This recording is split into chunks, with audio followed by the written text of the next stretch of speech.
नहीं हंसना है तो जोर से बोलो हू हा हू हा। ना चाहते हुए भी हंसने लग जाओ। हर प्रकार के स्ट्रेस से दूर रहना है, टेंशन से दूर रहना है, चिंता से दूर रहना है। अरे भगवान की कथा में आए हो कि यहाँ पे बैठे भी नहीं सोचे कि भैया कपड़े की दुकान पे कितना कपड़ा हमने फाड़ के उसको दिया, कितना तोड़ के हमने गेहूं उसको दिया, तो फिर क्या कथा में आए? कथा में आने का मतलब ही है संपूर्ण व्यथा को हम मिटा दें और व्यथा मिटने में जितने देर हम बैठे, क्योंकि कथा में एक एक कदम आना एक एक बात के बराबर पुण्य मिलता है। और सुनो, और कथा में जब तक बैठे हैं वो काल की गिनती में नहीं आता है, इसलिए तब तक आप उस आनंद की सच्चिदानंद परमात्मा को पल पल याद करो और आनंद लेना, मुस्कुराते रहो। क्यों अम्मा? कैसे मुस्कुराना है? ऐसे मुस्कुराना। अच्छा, ठीक है। इस प्रकार से सच्चिदानंद रूपाय, सच्चित और आनंद, सच्चिदानंद रूपाय विश्वोत्पत्त्यादि नित्य उस दृष्टि को सृजन भी वही करता है, जनरेट भी वही करता है, सृष्टि को सृजन भी वही करता है, आनंद भी वही करता है, और वही अंत में डिस्ट्रॉय भी कर देता है, समाप्त भी अपने अंदर ही समा लेता है। उसी से हम निकले, उसी में हम जी रहे हैं। प्रमाण वेद से बड़ा प्रमाण क्या मिलेगा? शुक्ल यजुर्वेद के और शुक्ल के मंत्र में ही लिखा है। भोग लगाते हैं भगवान, क्या पढ़ते हैं?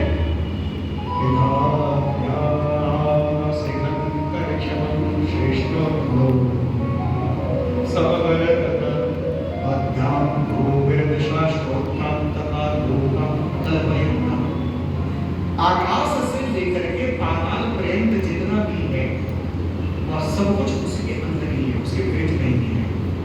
सब कुछ तुझ में ही है। तुझको मैं क्या भोग लगाऊं, क्या खिलाऊं? मैं तुझे अपना श्रद्धा से बनाया हुआ, प्रेम से श्रद्धा से बनाया हुआ श्रद्धा सुमन में आपको भोग लगाता हूं। और कुछ भोग लगाओ या ना लगाओ, उसी से हम निकले और उसी में हम पल रहे हैं। और अंत में हर एक मिनट में हम 15 बारी श्वास छोड़ते लेते हैं, 15 बारी हर एक मिनट में, हर एक मिनट में हमारे श्वासों का भोग लगाता है वो काल मंत्र। जिस पर श्वासों की गिनती खत्म हो गई, समय चलेगा अपने अंदर, अपने अंदर से ही सृजन किया, अपने अंदर ही पालन कर रहा है, अपने अंदर ही भोग लगा रहा है श्वासों का, और अंत में समेट लेगा बड़े प्रेम से। इसलिए परमात्मा से परे तो कुछ है ही नहीं। यह जान करके, इस तथ्य को जान करके, इस बात को समझ करके पल पल ईश्वर का स्मरण करो। एक एक श्वास भूख लगा रहे प्रभु, हमारा जितना भी श्वास हो, श्वास श्वास में हरि भजो गुरु का श्वास है, जितना श्वास है आराम से परमात्मा का स्मरण करो। उम्र ही बितानी है ना, भगवान के भजन में उम्र बिताओ, परमात्मा के स्मरण में उम्र बिताओ, हरि के ध्यान में उम्र बिताओ, बड़ा अच्छा लगेगा ना जी। और सुनो, जब वही श्वास को अपने अंदर खींच रहा है तो उससे बोलो कि हे हरि, तू काल रूप में आकर के मेरे श्वास को अंतिम में अपने अंदर नहीं खींचना, तुम काल रूप में मेरे श्वास को अपने अंदर नहीं खींचना, अपितु तुम उस समय सुंदर मकराकृत कुंडल धारण करके, मुख पे मुस्कुराहट करके, मुस्कुराहट ला करके, मुस्कुराते हुए कि उस वक्त जल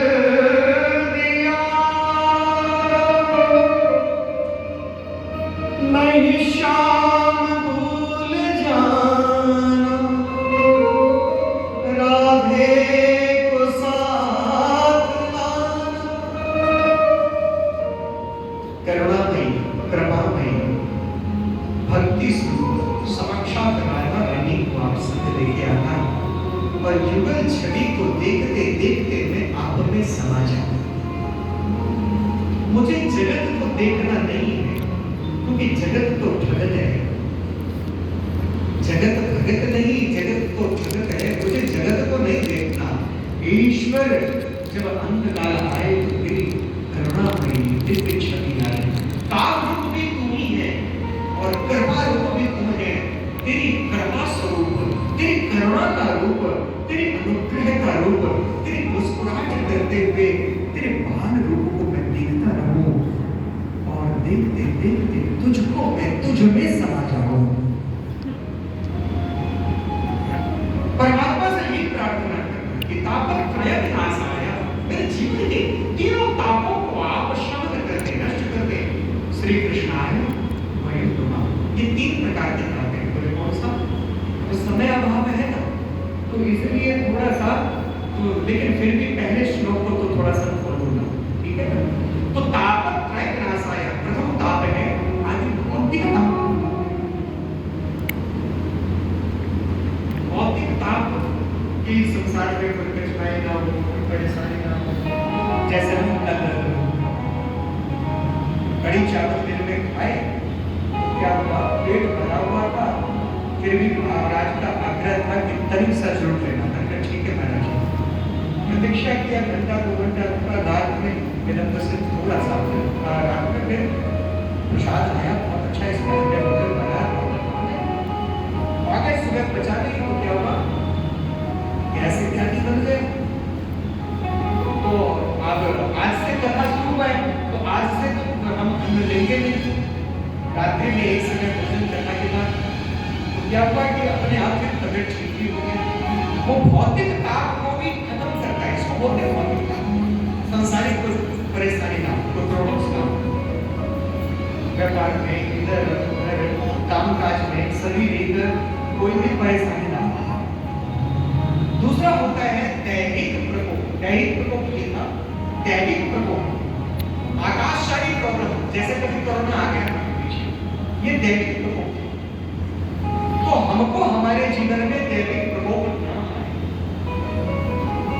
मुझे याद है कुछ लोगों ने कहा कि राममनोलैया हॉस्पिटल के बाहर दिल्ली में कई लोग भूखे प्यासे को हो रहे हैं और जिनके पेरेंट्स आते हैं वो भूखे प्यासे हो रहे हैं, क्या करें, कोरोना का क्या होगा, पता नहीं क्या निकला। हमने कहा भैया कुछ भी नहीं होगा, रोज भंडारा कराओ, एक बड़ी सी मशीन वाली स्टिक ले, स्टिक से उठाओ, एक पर्टिकुलर जगह पे रख दो, वहां से लोग उठाते जाएंगे और रोज का भंडारा चले तो जब तक कोरोना चले और किसी को कुछ भी नहीं होगा। ठाकुर की रक्षा करेंगे और रक्षा की हमने तो सुई भी नहीं लगवाया। बोला हमारा सुई ठाकुर जी है, वो अपने आप करेगा, स्वस्थ कर देगा। लेकिन अब धीरे धीरे अवस्था बढ़ रहा है तो अपने आप ही कुछ होना जरूरी है। लेकिन एक हकीकत बात बता, वह भौतिक ताप को भी, दैहिक प्रकोप को भी वो हरण करता है। अब तीसरा सबसे खतरनाक ताप है, बताइए क्या है? तीसरा ताप जो है, तीसरा जो प्रॉब्लम है, हीट पंप जो है, गर्मी है, ये तीसरा गर्मी बहुत खतरनाक है। तीसरा है आध्यात्मिक ताप। लोहे की जंजीर से आपको अगर बांध दिया जाए, हथकड़ी लगा दिया जाए, खुश होकर हथकड़ी नहीं लगाओगे, हो गया पुलिस वाला अगर लगा देगा हथकड़ी, बोले नहीं लगा। पैर में लोहे की जंजीर बांध दिया, बोले नहीं बांधा। गले में लोहे का भैंस का साकर बांध दिया, बोले नहीं। और सुनो, इतने में सोने का जंजीर पड़ लिया है, एक थोड़ा ज्यादा मोटा, मतलब भैया तेरे हाथ में भी पहनाएंगे, तेरे गले में भी वो जंजीर पहनाएंगे। बोले कौन सा पहनना है, ये मोटे वाला, ये पतले वाला?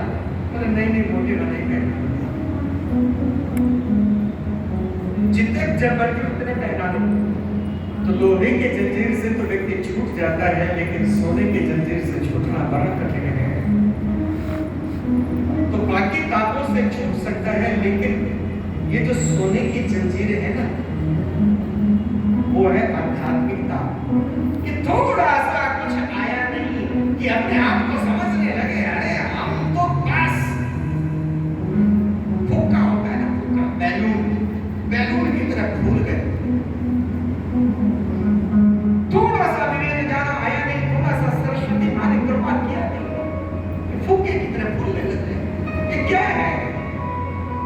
ये सोने की चेन है, ये लोहे की चेन से छूट जाओगे, आध्यात्मिक ताप से छूटना बड़ा कठिन है। इसलिए याद रखना, मरने से एक दिन पहले भी अपने आप को स्टूडेंट बना के रखना, विद्यार्थी बन के अपने आप को अपने जीवन को यापन करो। पल पल ये सोचो मुझे कुछ सीखना है, मुझे कुछ सीखना है, मुझे कुछ सीखना है। अनंत भरा हुआ ज्ञान है संपूर्ण ब्रह्मांड में, एक छोटी सी कटोरी की तरह खोपड़ी है। अरे कितना भर दोगे इस कटोरी में और कहोगे हम ब्रह्म ज्ञानी हो गए, हम ब्रह्म ज्ञानी हो गए? कहां? कैसा ज्ञानी? याद रखना, थोड़ा सा पूजा पाठ करने लगे, भगवान की कुछ कृपा हुई तो क्या होता है? तो हमारे अंदर हनुमान जी आ गए, हमारे अंदर माता रानी है, थोड़ी सी कृपा बरसी नहीं, भूखे की तरफ फूल गए। याद रखना, लेकिन जो गुरु की शरण में होता है वो कभी नहीं भूलता। स्वामी रामदेव जी जैसे महात्मा जी के संग जो रहे, सरल संग, मैंने देखा दोस्तों के साथ, दोस्त मित्र के साथ में हर प्रकार से अपना, तो कहने का तात्पर्य गुरु की शरण में हजार अपने संजीवनी बूटी के बदले एक बूटी काफी है, अहंकार कभी नहीं आएगा। इसलिए अहंकार कभी नहीं करना चाहिए। नमन की फलों में वृक्षा, नमन के नरोचन, बड़ों से लदा पकड़ाने झुका रहता है। नमन के शुष्क वृक्षा से कभी मूर्ख नहीं झुकता है, फल से लदा हुआ वृक्ष झुकता है, मूर्ख नहीं झुकता है, टूट देर नहीं झुकता है, वो टूट जाता है। जब टूट जाता है तो किसान लोग या घर के लोग क्या करते हैं, हम लोग ले आते हैं, फिर क्या करते हैं, चूल्हे में उसको जला देते हैं। ले तू नहीं झुका तो ले चूल्हे में तू जल जा, तेरा यही काम है, चूल्हे में जल जा। इसलिए अहंकारी बन के जियोगे तो अपने ही अहंकार से माथे की, हृदय की ताप में त्रसित होकर के, ग्रसित होकर के, व्याकुल होकर के, व्यथित होकर के स्वयं ही उसमें दग्ध हो जाओगे। इसलिए अपने आप को अपने ही ताप में, अपने ही चिंता में, अपने चिंता एक बिंदी एक्स्ट्रा है, चिंता नहीं, चिंतन करो। चिंता और चिता में इतना ही अंतर है, एक बिंदी का। इसलिए चिता से भी खतरनाक चिंता है। चिता मिल जाए तो कहते हैं मृत्यु पूर्ण विश्राम है और नींद आदि मृत्यु है। ये याद रखना, चिंता से चिता ज्यादा अच्छा है। इसलिए किसी बात की चिंता मत करो, किसी के लिए चिंता करना और क्यों करना? प्रारंभ पहले रचा प्याचे रचा शरीर, प्रारंभ की रचना पहले हो गया, फिर शरीर की रचना हुई है। किस बात की चिंता करना बताओ ना? हमको हमें हमारी किसी बात की चिंता नहीं, हमारी चिंता कहते हैं अपनी चिंता को परमात्मा को छोड़ो। ये किसका मोबाइल है? इसको बंद करो, कल मत लेके आना या बंद करके लाना। ये कलयुग का पहर है, कलयुग का सबसे बड़ा पाप कमाने का ये सबसे बड़ा एक वो क्या है, साधन हमने बंद करके रखा। क्या है ये मोबाइल? कथा के बीच में मन लोगों का कथा है, मैंने देखा 5-7 आदमी का मन उस अम्मा की तरफ पहुंच गया और अम्मा फोन पे करके मार रही। बताओ ना, अब कथा जरूरत है या अम्मा की बातें जरूरत है? अम्मा अब कल से मत बात करना चाहिए, कोई नहीं हो, भगवान से बड़ा कोई नहीं है तुम्हारे लिए। चौथे पर में ईश्वर का ध्यान करो। इसलिए याद रखना, आप भी तो चुप हो जाओ। हाँ जी, तो कहने का तात्पर्य जीवन में क्या है, हमारा ध्यान भी झुक जाता। अपने जीवन में सच्चिदानंद भाई सचित और आनंद स्वरूप परमात्मा विश्व पर क्या देंगे, तो तीनों कामों से हमारी रक्षा करता है।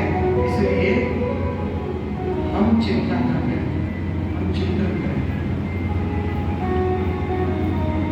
हमारे राम को ही है हमारे हर बात की चिंता। चिंता करें, हम तो उसकी चिंतन करें हर पल पर। जब गुरु के आश्रम में आओ तो गुरु के ऊपर सौंप दो ना सब कुछ। हमें सौंप दिया इस जीवन का समभार तुम्हारे हाथों में।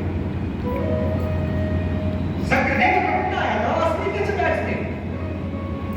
हम सब बातें जो दिलाते हैं तो तुम ममा और लोगों ने अपने आप को समर्पित कर दो गुरु के चरणों में, गोविंद के चरणों में, और उनसे कहो हमारी डोरी लेके चलो और हमारी डोरी को ले जाके परमात्मा के चरणों में बांध दो। सबके ममता ताग पटोरी मम पद बने बांध मेरे डोरी समरण से इच्छा रचनाए। सब प्रकार से सब पट मिटा के परमात्मा के चरणों में बांध दो। अब सौंप दिया इस जीवन का सब भार तुम्हारे हाथों में। बस ये करना कठिन है। राजे ये है मुसीबत जिसके बोलना आसान करना बड़ा कठिन है। फिर भी कोशिश करना।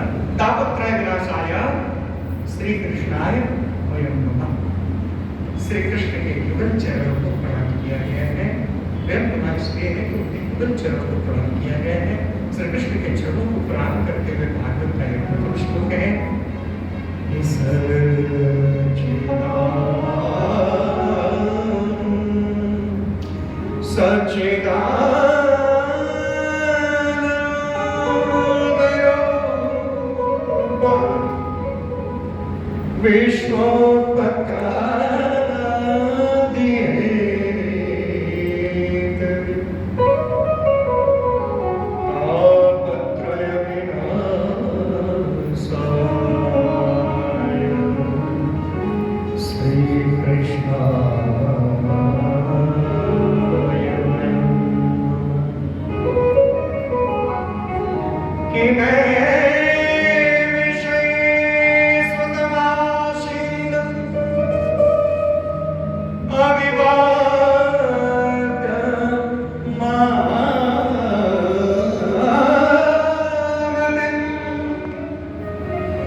उस अमृत कलश को अनायास देवता लेके वहां उपस्थित हो गए कि सुधा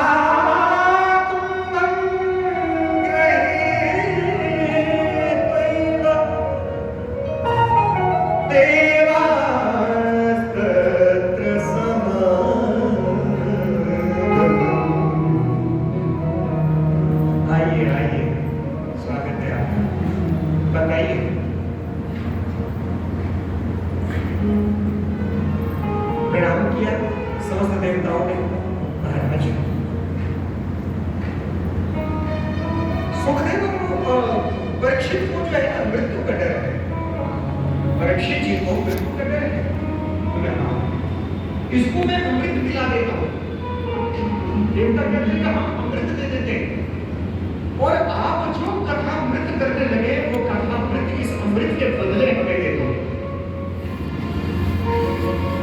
सुखदेव जी ने परीक्षित की तरफ देखा, कहते हैं जब संत की कृपा हो जाए, एक शौक्य संत की जब कृपा हो जाए तो भक्त की चित्त विचार सब कुछ परिवर्तन हो जाता है। अब तक शरीर की रक्षा के लिए सोचता था और वह परीक्षित सोचने लगा जिस अमृत की सुरक्षा में इतनी ज्यादा ये लोग तत्परे रहते वो अनायास अमृत हमें प्रदान करने आ रहे अवश्य ही अमृत इस अमृत से श्रेष्ठ है। परीक्षित जी विचार करने लगे मैं अमर हो जाऊंगा 100 साल 200 साल 500 साल 5,000 वर्ष 10,000 वर्ष 5,000 साल उसके बाद जब हमारे मेरे नीचे के सब लोग मरने लग जाएंगे मेरा अपना कोई नहीं रह पाएगा तब मैं जब सोचूंगा अब शरीर छोड़ना है नहीं छोड़ पाऊंगा। इस शरीर को अमर क्या करना, आत्मा अमर है और आत्मा के उस अमरत्व का बोध मैं यदि कर लूं गुरु कृपा से, आत्मतत्व का यदि मैं बोध प्राप्त कर लूं गुरु कृपा से,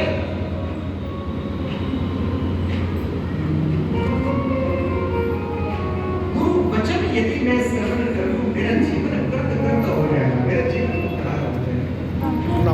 यह सोच करके परीक्षित ने कहा कि नहीं, कहां ये सुधा है और कहां कथा, ले जाओ इस अमृत को।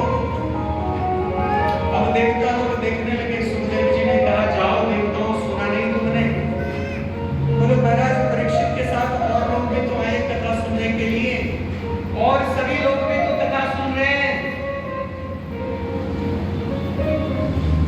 तो हम देवताओं को भी बैठने दो। बोले नहीं बिल्कुल नहीं, कतई नहीं, क्योंकि तुम देवता लोग कथा की खरीद बिक्री करने आए थे। क्या करने आए? कथा की खरीद बिक्री। कथा के एक श्लोक की कीमत सारी जिंदगी की कमाई के दे दो दे दिया जा सकता है। तुम अमृत के बदले कथा को खरीदने आए और कथा को जो खरीदता है वास्तव में वो केवल किस्सा कहानी ही सुनता है। आजकल चलता है ना ये बिजनेस, वृंदावन में खूब चल रहा है, तो वृंदावन नहीं हर जगह दूर दूर भी वक्ता लोग क्या कहते हैं, इतने पैसा लेंगे हम तब कथा करेंगे, इतने लाख रुपए रख दो, 11 लाख 21 लाख इतने पैसे, ये पैसा इतना रख दो तब हम कथा सुनाएंगे, ये धन रख दो तो हम कथा सुनाएंगे, पैसा रख दो तब कथा सुनाएंगे। तुमने पैसे के बदले कथा तो बेच दिया, जो बिक गया वो बंधा हुआ कथा, अध्या कथा क्या कल्याण करेगा? जिसने कथा को खरीदा है वो अपना क्या कल्याण कर सकता है? कि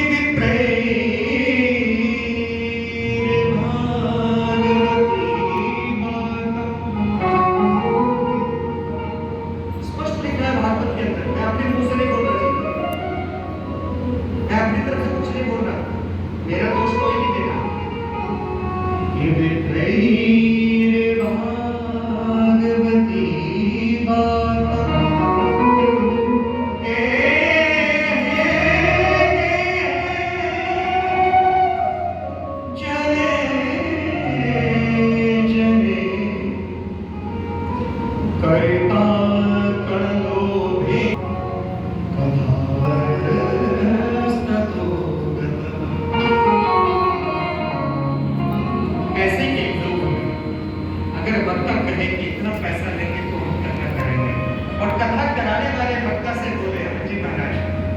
कितना पैसा लोगे हम कथा कराएंगे?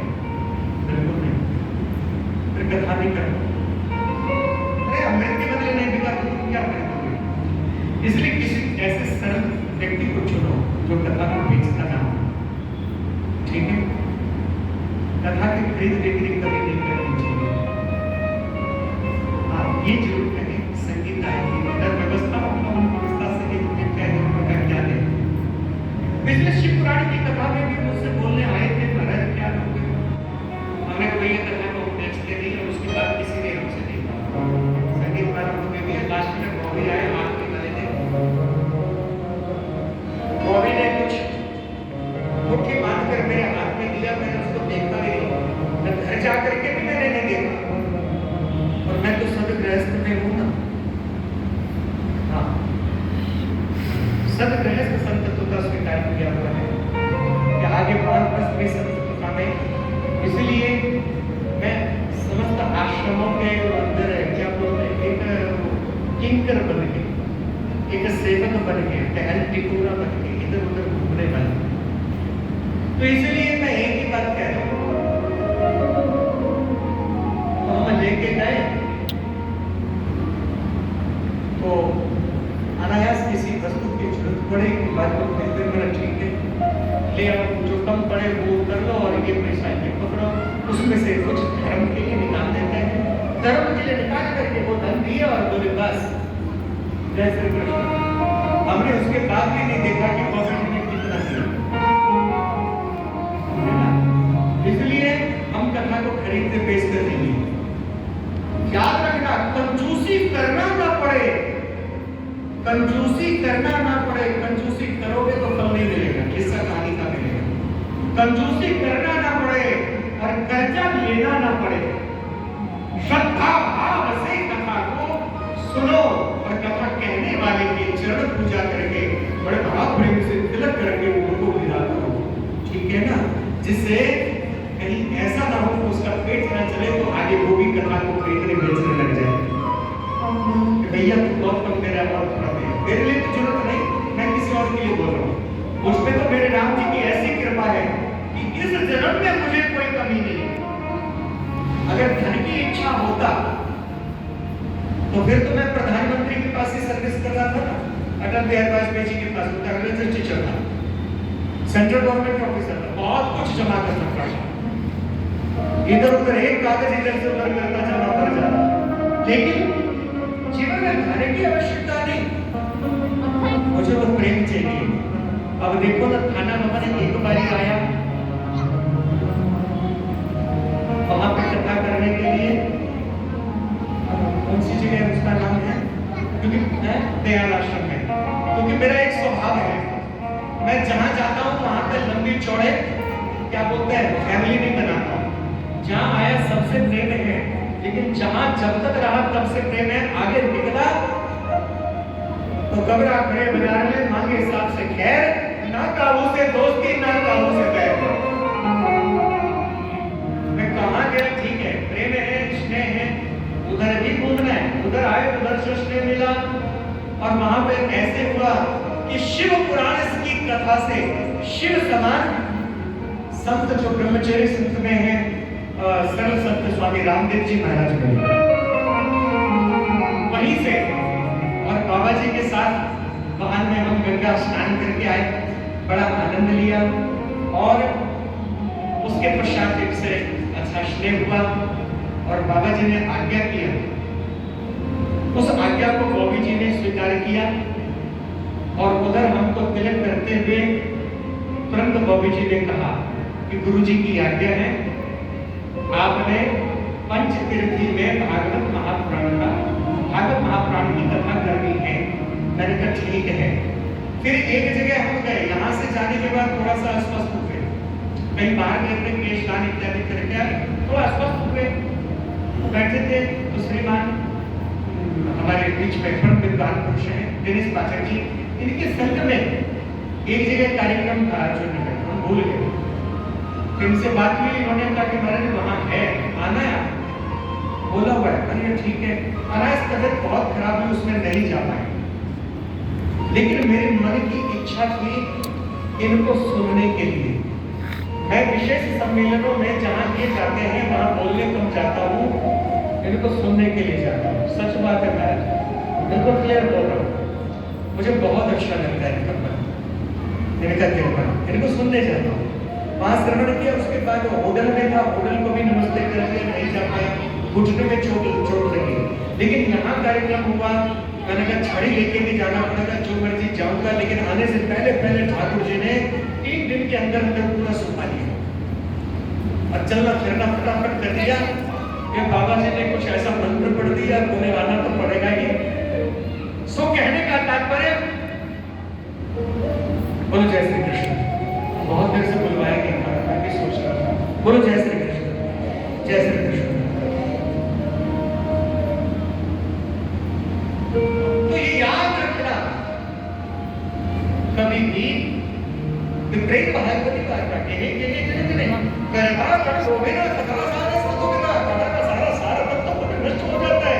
इसलिए खाने की लोगों में ये याद रखना, कोई भी अनुष्ठान करो, पूजा पाठ करो, धर्म करो, कभी भी मूल्य तय करके मत जाओ। ठाकुर ने पता नहीं क्या सोच रखा है आपकी झोली में, इतना बरसा देगा जो आप सोच नहीं पाएंगे। और इसका चलता फिरता प्रमाण मैं खुद ही हूँ। एक माताएं नजर लाती है ना, मेरी झोली छोटी तय गई है, तूने इतना दिया मेरी माता है, वो हकीकत बात है, वो खुदा देता है, बहुत देता है। अरे जान को नहीं, जान को नहीं, जो सब कुछ दे रहे हैं, सबको देते हैं, वो तो वो भी देंगे। अरे वो अपने भक्तों को भूल जाएंगे, उनकी कथा वार्ता करने वालों को वो भूल जाएंगे। अरे जो दुनिया को दे रहा है, टॉफी चॉकलेट मिठाई और रबड़ी और कपड़े लत्ते बेचने वाले को, बिजनेसमैन को दे रहा है, उसके चरण में जो उनकी शरण में बैठा हुआ है, उनकी कथा में बैठा हुआ है, क्या वो कभी वो कार्य आ सकता है? नहीं।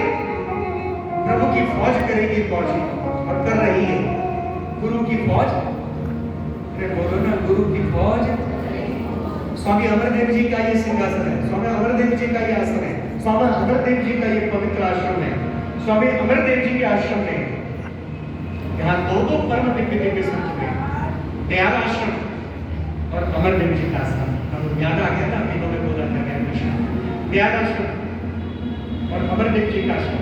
उस आश्रम में भी अमरदेव जी इधर है और उधर है स्वामी बद्रीनाथ जी महाराज। उस सबकी कृपा दृष्टि बरस रही है। इस प्रकार से मैं यही कहूंगा